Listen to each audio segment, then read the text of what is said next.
creating curiosity by asking better questions. This is Shed Talk.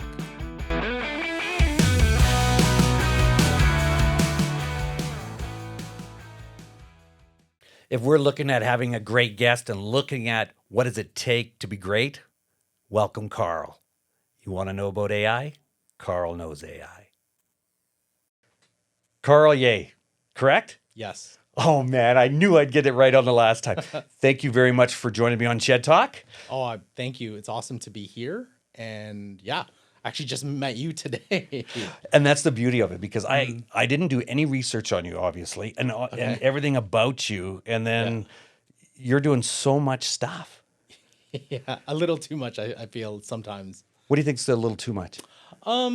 Well, I feel like during a day, I don't feel it's work. It's just it's a passion to do it. So I get up and I'm pretty excited.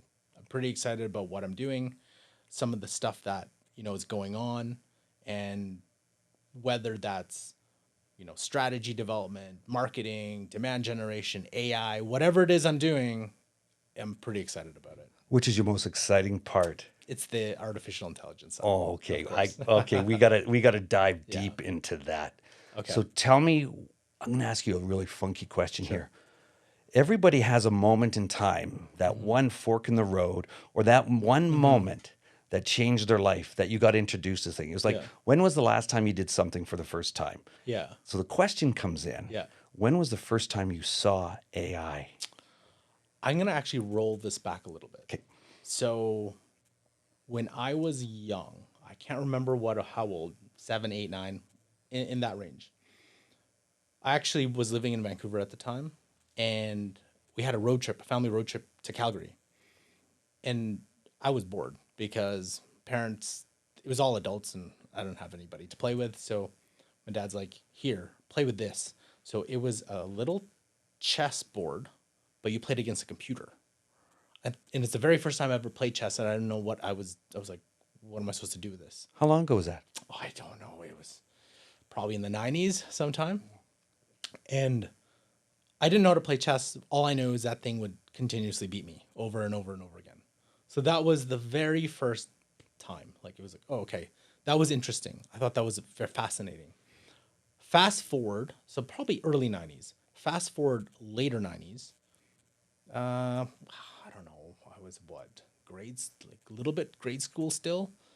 I remember watching on TV IBM's Deep Blue beating Gary Kasparov. Like, I don't know if you remember when the computer actually beat a human chess player. And I was like, and it at that point rewinded back to oh, wait a second, that was kind of neat. And I'm sure the technology improved from the time I played to whatever that was against an actual chess master. I'm like, oh, fascinating. So that was like a point in time that I remember in my head. And, after that, got through high school, went through university. Actually, my career path was so different, like to what that was, but that was still ingrained in my memory. Fast forward to 2016. This was when DeepMind, a similar situation, created what's called AlphaGo, beat a human player, one of the oldest board games. Is it like on Jeopardy? No. It was it was just in the news, and it was just I just remember reading about it, and I saw it, and that triggered all the memories coming back. It's like, wait a second, my dad, computer chess, Gary Kasparov. It's like, now I want to pay attention, because it felt a little closer, and I can actually do something about it. Back then, I couldn't do anything about it. Now I actually started reading more, got more interested. Listened to Google's I/O presentation 2016, where they talked about natural language processing, machine learning. Got a little bit more interested, started reading up about it. But you couldn't still really do anything unless you actually was in that field. And I was in the marketing field. So I was like, I can't really transfer some of that over. And I also started getting into video production, and that. So kind of was put on a little bit of a back burner. But then 2018 happened, And I saw Sundar Pichai, again, Google I/O, where that really sparked. He was on stage and he was demonstrating an AI calling somebody. I think it was a restaurant, and it was a conversation between the AI and the real person. I was like, that has to be going somewhere. So I read up about it, started, playing with some of the tools. A little disappointed because some of the tools were like, I can't do really anything with this, whether it's an image generation, text generation. It was still really off. And just like everybody, I kept at it, but it was more of like as a hobby, just kind of played with it. I was actually really into more blockchain, Web3, crypto too. So got into that. But then, just like everybody else, November 22nd, or November 2022, when ChatGPT came out, and at the same time too, Midjourney 4 came out, and when you actually use these tools, everything connected from the time my dad gave me that chessboard all the way to the time to here is like, that's it. That's the connection. And this is actually something that is usable. And I felt like this has implications across the world. And from then on, we saw it just explode. And here we are today where things are rapidly evolving faster, faster than anything we've ever seen. So the question then, I'm going in there, that aha moment, okay, that all of a sudden as a kid, you've seen this, you're building that together. Then the next thing, years later, this comes in. Then all of a sudden that connectivity, the fork in the road, then all Yeah. of a sudden, when you all of a sudden was able to put that piece together, Yeah. that emotional feeling, Yeah. could you sleep? It was like you just found the cure to whatever that was, and now you have to get it out there for yourself. Yeah. And at the heart of what I am is a builder. And I told, here's an interesting thing. I told a VP of mine, I said, to learn more about me, there's this movie. For the life of me, I can't remember. It had Guy Ritchie in it. It was a movie in the 90s. I shouldn't be watching it. I think I snuck watching it. It was a movie about, or no, sorry, Guy Pearce. Movie about these people, and I'll tie it all back. Sorry, this is a really interesting. So it's about these Union soldiers. It was a movie about Union soldiers. They got lost. They ended up in a cave, and because they couldn't do anything, they essentially resorted to cannibalism. Magic Cave, they actually gained powers from it. So how does that translate to me? A, I'm not cannibal, but what I felt connected to that thinking back is, for me, I like to consume a lot of knowledge, consume it, consume it, consume it. But in addition to consuming, I want to implement whatever I'm learning. And as soon as I get the fix of, hey, this is actually working, I want to consume more knowledge and implement, consume and implement, consume and implement, consume and implement. Combine that with me wanting to be a builder. I think you can kind of piece it together. Once I saw I want to consume more, implement, consume more, implement. And then also looking at the possibilities and the benefits to help people, businesses, and the way it can change the world. It just, that was it. That was the rocket point for me. And I'm like, that's got me excited every day. What's the scare factor with AI? There's a there's a lot, but I think it's not the scare factor as is the unknown. I feel there's a lot of like people is like, hey, it has big implications for the world ending. I don't see it that way. I see it more of like, hey, if you're not aware, this could actually, it could take your job, right? It has a fundamental shift in economy, fundamental shift in how we go to work.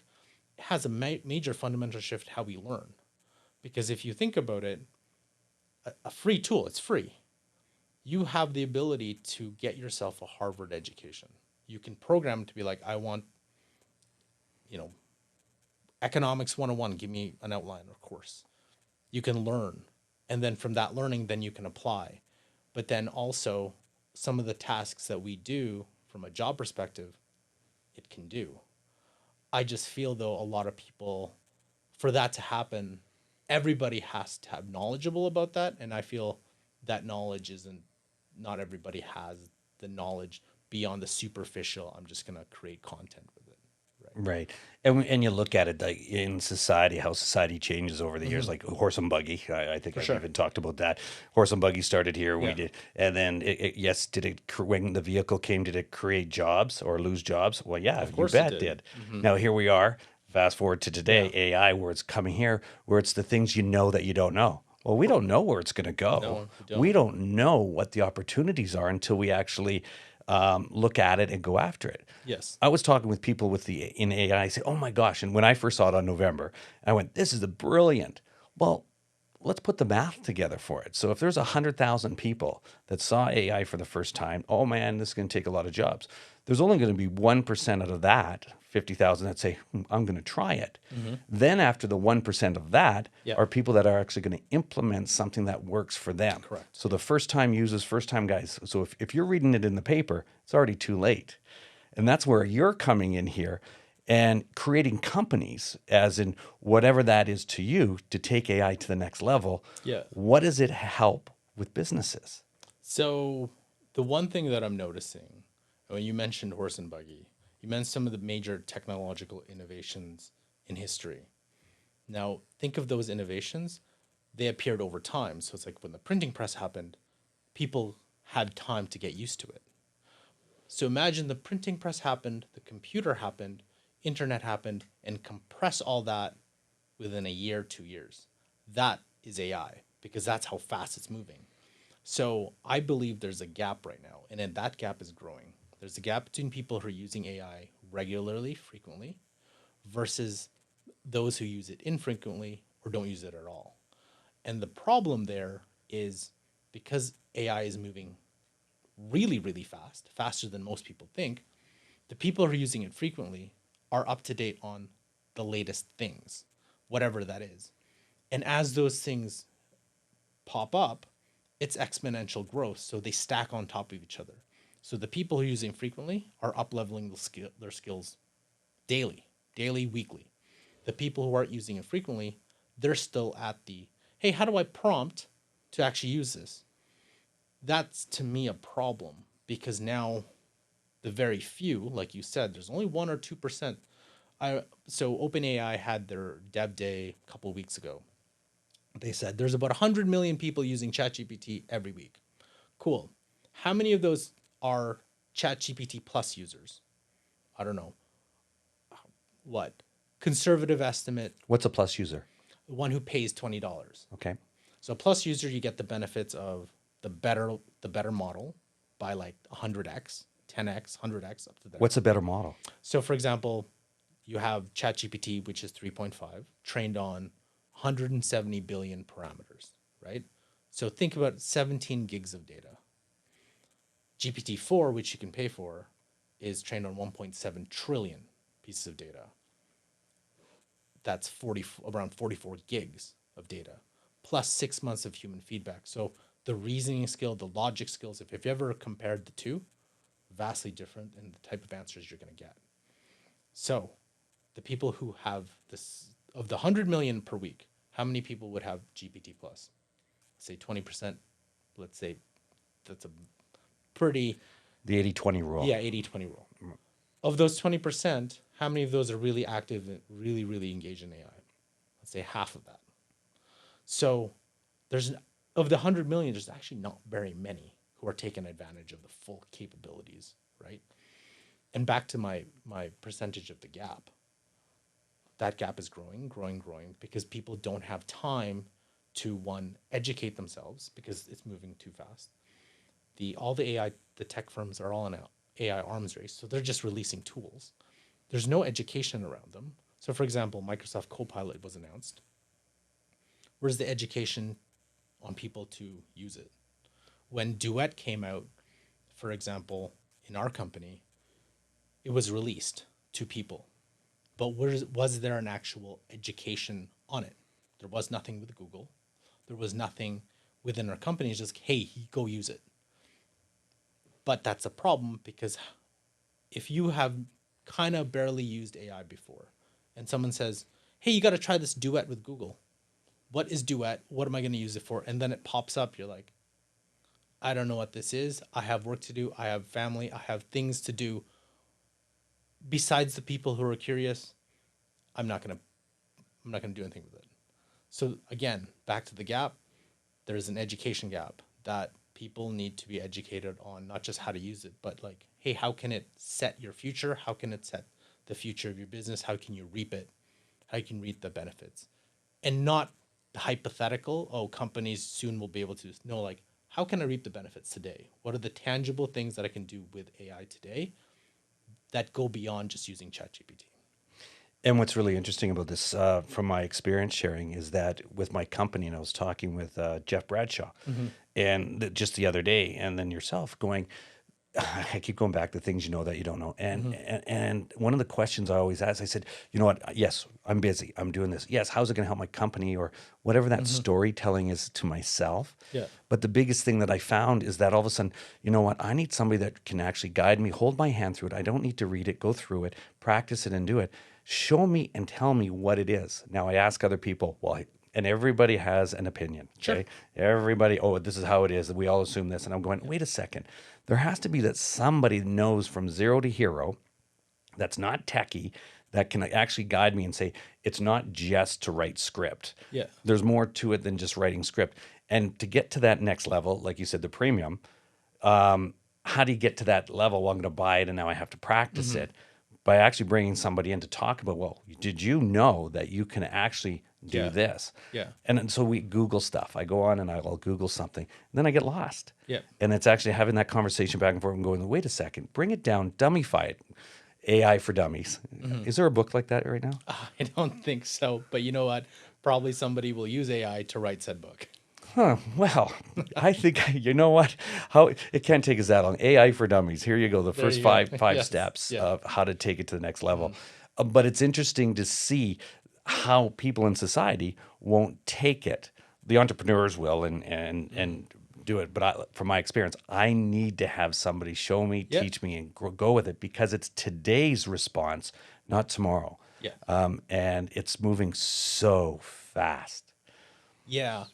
I think what you're seeing, we know what we know, right? We know what we don't know, or we don't know what we don't know. And with AI, what I'm finding is you have to show people and businesses what are the possibilities and then allow them to think of, hey, how can I apply that example or those examples to my business, to my department, to my team? And that's to me the more effective way to because I wanted to show them, you show them, for example, how to do AI automations, the opportunities with AI chatbots, the opportunities to, I don't know, fine tune models, the opportunities to take your prompting, advance the prompting. So there's so many different things that you can show a company, but once they start connecting the dots, they are the ones who have to think about these things. Whenever we do a presentation to a business, there's no way I know about the business. They know about the business, but I feel I just need to show them some possibilities. And then that's when I can see the gears turn like, oh, I can do that. I can do that. I can do that. Yes, you can do it. And this is how you can do it. Let's pilot it out to make sure it fits with you. Make sure there's human review. Make sure, it's safe and, it's ethical in terms of like whatever the situation is. But it's that business that has to really take that step themselves by And that thinking about the possible. For me, I'm just opening that door. They have to step through it. Right, and that's just asking ourselves better questions and drilling down to ask Yeah, the better question that actually helps each company out to ask a better question, or an individual, because this can be an individual for sure. journey as well, to say, how do we go through that whole thing, to take us to that next level. You had just mentioned right now about being ethical, Mm-hmm. okay, and making sure it's human. Are there like five or three most important questions to ask ourselves when using AI? Is it ethical? Is it has a human contact? Mm-hmm. And you use two there. Is there actually a formula to that you actually use to say, okay, these are the guidelines that you use?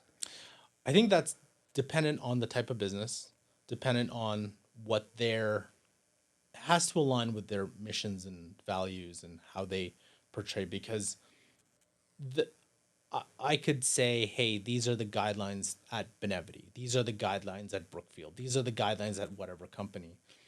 But when people are using AI, just like anything other tool, they align to what the business wants them to do with it and how they set the guidelines for those things. I think some things that the two big questions that I usually ask is, when you're using AI, is your data like when you're inputting whatever it is you're inputting, what's your data policy? What's your privacy policy? Like, does your employees know that you maybe shouldn't put private information in there or client information? And then where is the data stored that you're putting in? Like, if you're going to use a custom chatbot, if you're uploading all these sensitive informations, do you know that the said custom chatbot has a separate server? Or is your company comfortable with that? If not, then maybe there's a better solution. Or if your company is, that's okay. Then you know the risks, you have the tolerance.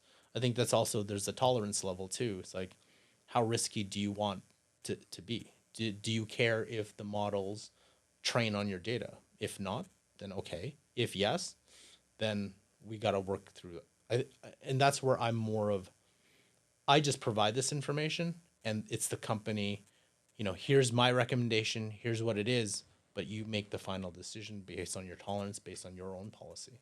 So what would you call training on data? What does that mean? So, like a large language model, like a ChatGPT, a Claude, a Bard, requires data to be trained on so they can provide the prediction for the next word or whatever you're asking it.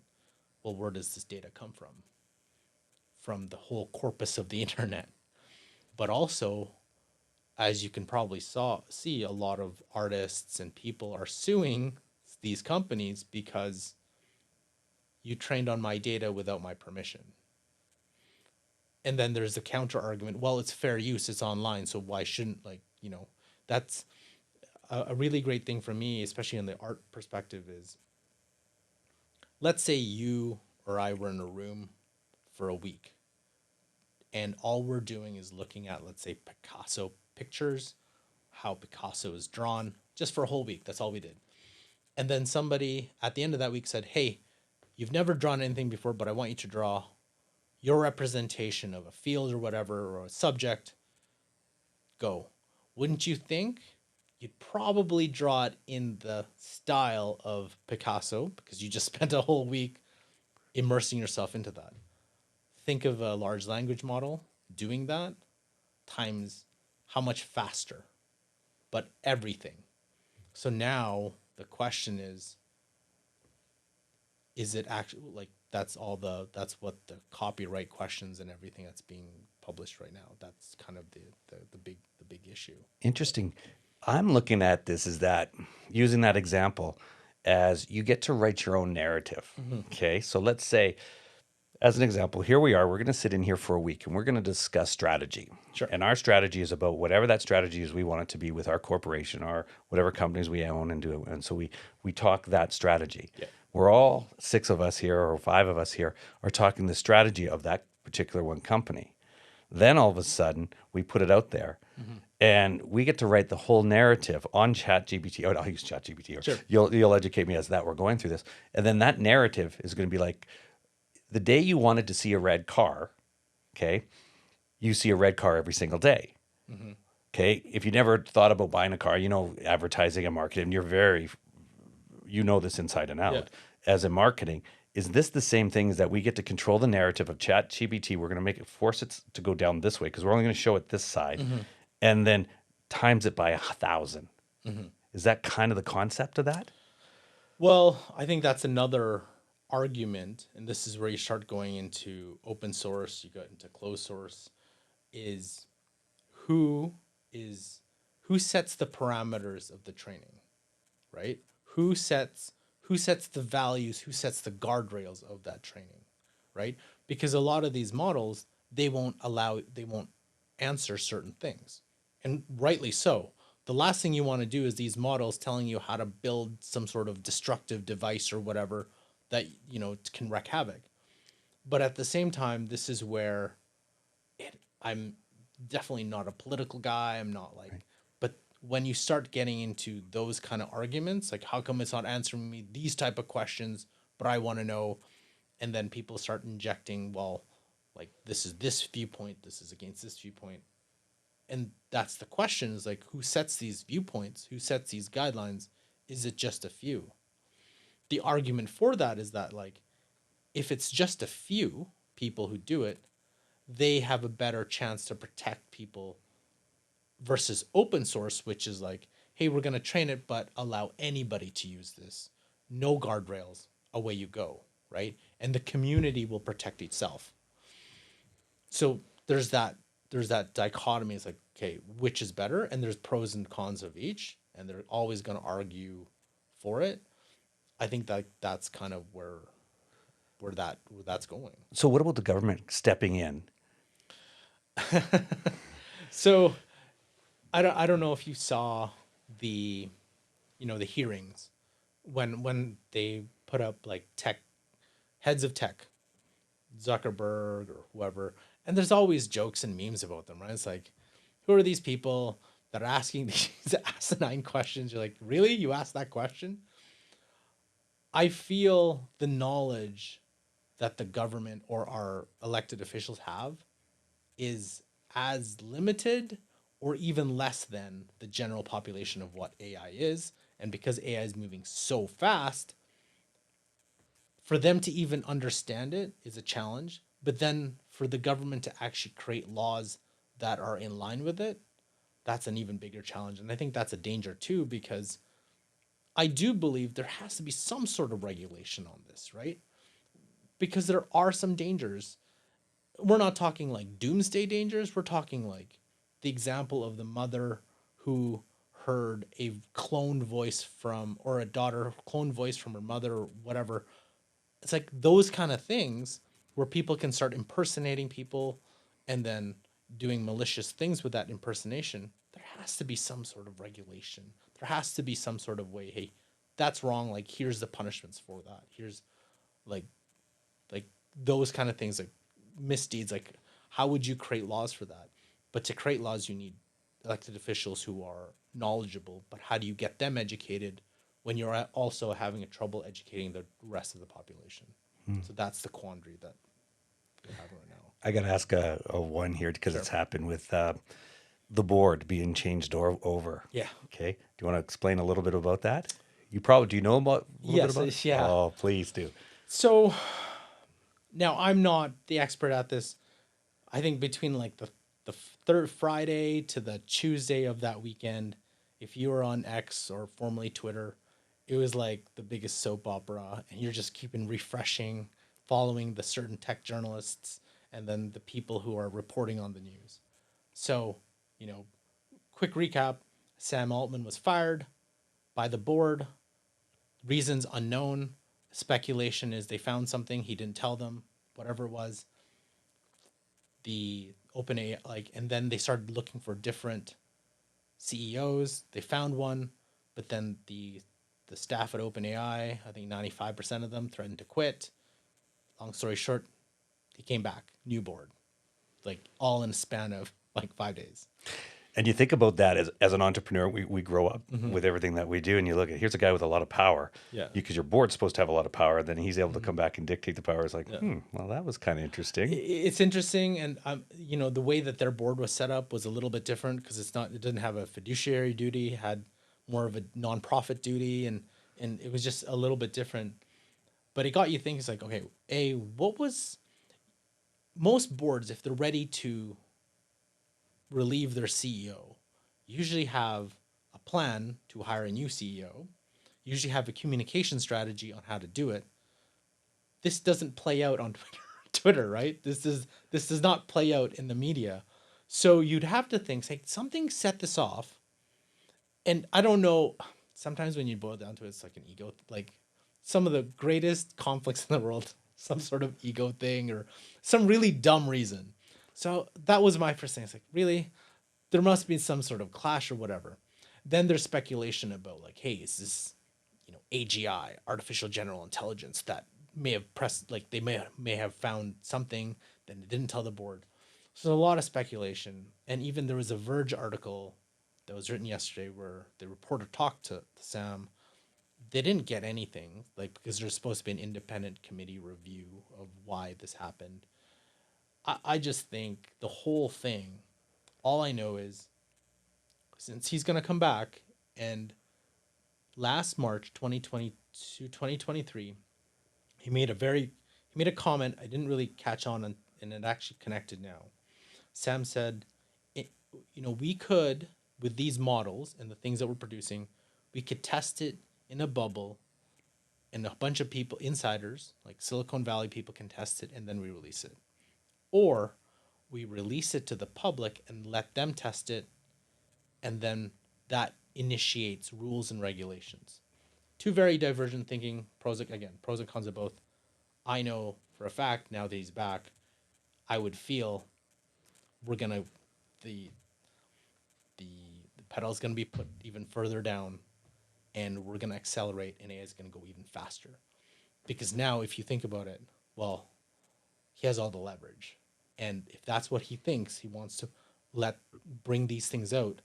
Wouldn't you think that there's stuff are gonna come out even faster now?